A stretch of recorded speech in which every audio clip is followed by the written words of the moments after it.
same thing in Igbo language? Mba. No. They are not the same thing. Ha abụghị ofu ihe. Coming. Bata. Batawa. Bata. Batawa. Coming. Come inside. Bata n'ime. Bata n'ime. Come inside the house. Bata n'ime ụlọ. Bata n'ime ụlọ. Then enter.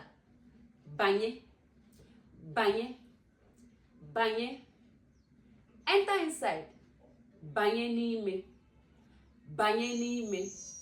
Enter inside the house. Banye n'ime ụlọ. Banye n'ime ụlọ. Ngwa ka anyị kwụsị ebe a ka ọ dị oge ọzọ.